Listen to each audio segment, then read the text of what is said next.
Assalamualaikum warahmatullahi wabarakatuh.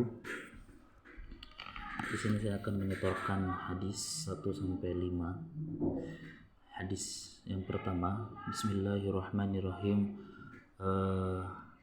An Amiril Mukminin Abi Hafsin Umar bin Khattab radhiyallahu an qala sami'tu Rasulullah sallallahu alaihi wasallam yaqulu innamal a'malu binniyah wa innamal likulli imri'in ma nawa faman kanat hijratuhu ila Allahi wa rasulih wa hijratuhu ila Allahi wa rasulih faman kanat hijratuhu lidunya yusibuha aw imra'atin yankihuha fa hijratuhu ila ma hajara ilaihi. Dari Amiril Mukminin Abi Hafsin, yaitu Umar bin Khattab, dia berkata, dia mendengar Rasulullah bersabda, sesungguhnya pengamalan itu tergantung terhadap niatnya. Barang siapa yang niat karena Allah dan Rasul, maka dia akan mendapatkan niat karena Allah dan Rasul. Barang siapa yang dia niat hijrahnya untuk dunia atau menikahi perempuan, maka dia mendapatkan apa yang dia niatkan, yaitu mendapatkan dunia saja dan perempuan saja.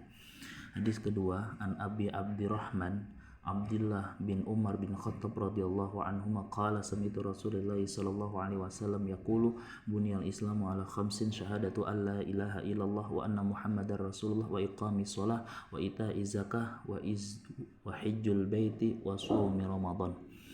Dari Abi Abdurrahman Abdullah bin Mas'ud Abdullah bin Umar, anak laki-lakinya Umar bin Khattab, dia berkata bahwasanya dia mendengar hadis dari Rasulullah yang mana Rasul bersabda, Islam itu dibangun atas 5, yaitu syahadatu alla ilaha illallah, bersaksi bahwasanya tidak ada Tuhan yang berhak disembah kecuali Allah, dan sesungguhnya Muhammad itu adalah utusan Allah. Yang kedua adalah menetapi sholat, yang ketiga mendatangi zakat, yang keempat haji ke Baitullah, dan yang kelima adalah puasa Ramadan.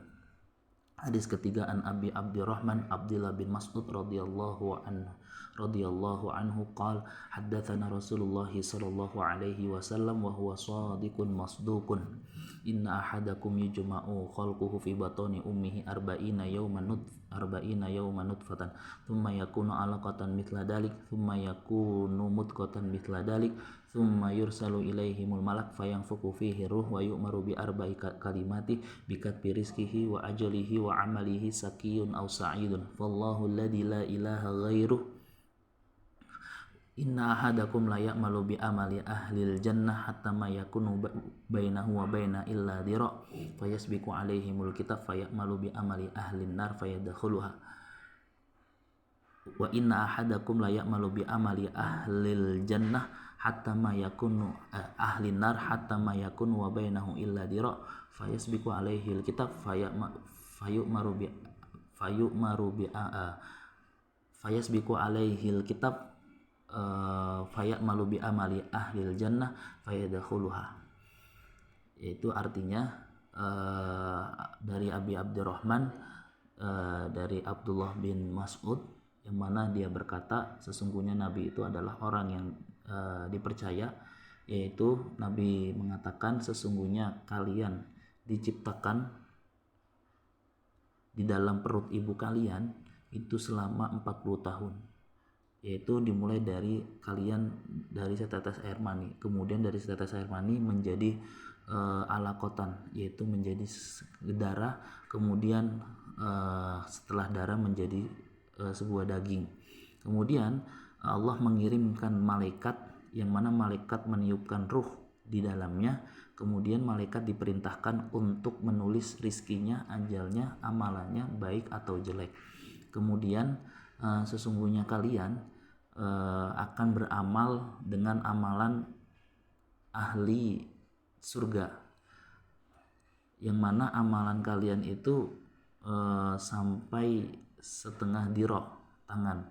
Maksudnya kalian mengerjakan amalan-amalan ahli surga, tetapi karena kalian diqadar masuk neraka, maka kalian mengerjakan amalan-amalan ahli neraka, maka kalian masuk neraka. Kemudian sesungguhnya kalian ada yang beramal dengan pengamalan ahli nar, yaitu ahli neraka, tetapi kalian diqadar mengerjakan amalan-amalan ahli surga di akhir hayat kalian, lalu kalian mengerjakan amalan ahli surga, maka kalian masuk ke dalam surga. Hadis keempat, an ummi mukminin Ummi Abdillah Aisyah radhiyallahu anha qalat qala Rasulullah sallallahu alaihi wasallam man ahdatsa fi amrina hadza ma laysa minhu fahuwa raddun. Yang artinya adalah barang siapa yang bercerita yang mana cerita itu tidak pernah dicontohkan oleh Nabi, maka cerita yang diceritakan maka ditolak. Atau dalam hadis lain yaitu man amila amalan laisa alaihi amruna fahuwa raddun. Barang siapa yang beramal dengan pengamalan yang tidak pernah dicontohkan oleh Nabi, maka amalan tersebut ditolak. Hadis kelima, an Abi Abdillah Nu'man bin Bashir radhiyallahu an qala sami'tu Rasulullah sallallahu alaihi wasallam yaqulu innal halala bayyin wa innal harama bayyin wa bainahuma umurun mustabihat la ya'lamuhunna katsirun minan nas.